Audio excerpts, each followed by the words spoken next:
Well, it looks like gold hit another low milestone. That's with gold. Went below $1,200, and basically this is a chart. I don't know if it's going to come out on the camera that well, but these are the volumes during the day, and when it hit down below 1,200, the spike.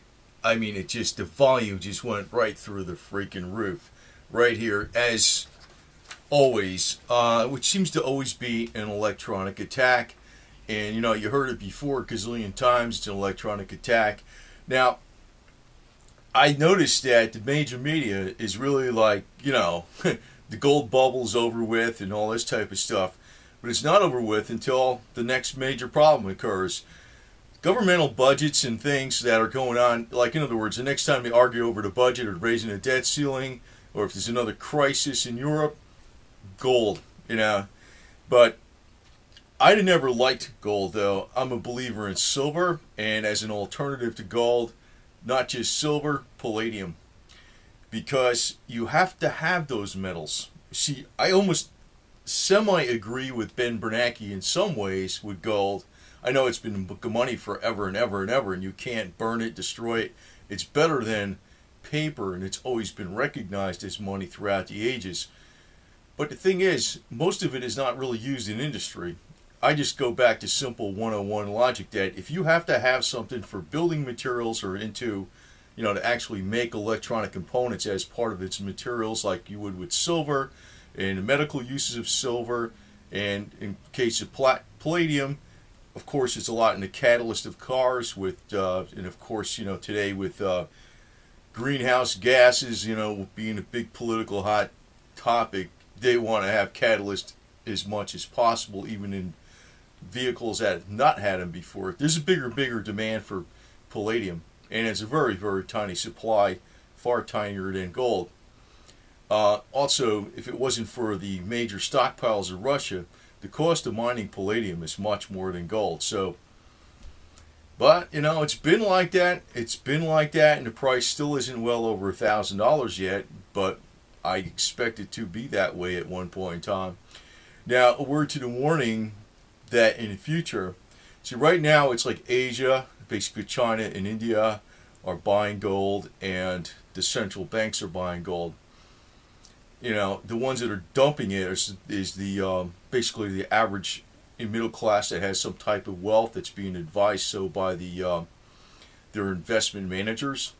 And I think when the gold starts taking off again, the ones who are going to be buying it is the middle class.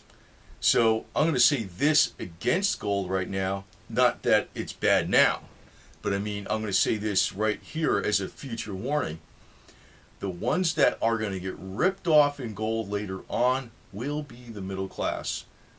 This gold is going to be it's going to go like as a protection to asset your wealth in the beginning. And at the end, it's going to be the ultimate bubble of bubbles. Right now, they're talking it wasn't a bubble. The bubble didn't hit yet, man. It's going to hit. And, just how some people are getting highly pissed off right now because they're seeing the metals go down. I know some people with a lot of emotions. They're getting all pissed off because, they're saying everything was pumped up. This is not the final pump up. When the final pump up really comes about, that's when the middle class is going to get slaughtered. And I don't know when that is going to happen. It might just take, I think actually we're going to see two more peaks. I think we're going to see one in 2014, which is coming around the corner, and a big one in 2017 or around that time. That kind of coincides with the 20-year commodity bubble, and about every 3 years there seems to be a cycle. More like lesser cycles. Harry, if you recognize the name Harry Dent, he's been around a long time. He's predicting collapse in 2013. And I'm like, man, I am not buying into that. There is not going to be a collapse. There's just going to be, it's not like the dollar is going to collapse completely. I just kind of throw out that scenario all the way. I think the dollar is going to get really hammered pretty bad. It's going to lose its world reserve currency status. And you're going to see commodities and things go way up. But I think your better safety, even though silver is way more erratic, I think it's a better safety than gold. Even though it's way It does this stuff. It's just because of the industrial use. But most people psychologically, um, they're not going to be able to hang on to that metal because it's going to play too much havoc with their mind. But just like I just want to repeat this point again. How they're talking gold is in the ultimate has been in a bubble and it's all over with. No, this is just the mid-tone retracement. It's going to be though. It's going to be, and it may hit like $4,000 or $5,000 an ounce later on, some few years from now, maybe more than that. But the ones who will be buying it then are going to be the middle class. The ones that are being discouraged from buying it right now today. So what to really watch for is when the central banks start changing what they're doing. Right now they're buying. They wouldn't be buying it if it was a worthless hunk of metal. They just want to buy it cheap.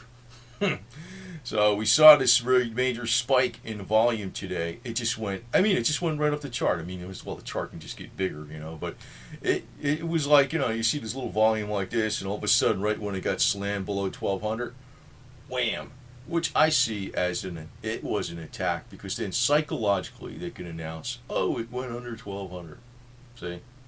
So, but, it's like, it's a patient game. And people actually into the metals have to realize, they're investing in a solid object. It's like, yes, it would be nice if you could bought it all at the lowest point. But really, is everybody going to buy everything even at the lowest point? I do have a lot of faith in what Mark Faber says. He just keeps buying more. I know people just can't buy gold. That's why you buy silver, right? But the same type of deal is going to happen with.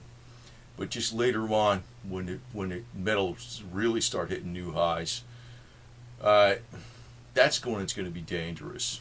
It's not dangerous now. No, not at all. Not dangerous now at all. But the major media is trying to make you think gold right now, to buy any gold or any silver, oh, it's real dangerous right now. It was in a bubble. It's done with forever. No, that's not true.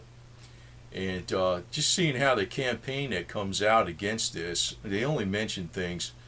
Well, they do. They mention both sides. When it goes up and goes down, but they're not going to try to persuade you to invest in rock, because that's not going to get them a dime. And that's what happens with all the financial advisors left. They have to have your money under their control for them to get a percentage. So they really don't like you investing in a rock unless they say they hold the rock someplace for you. And you know how that deal works. You're better off having it in your own hand, and that's the best way it is, or hidden away someplace where only you know it is, because that's really the way to be. You really want to have it hidden where only you know where it is, and never tell your local people around that you have it. That's another major important point.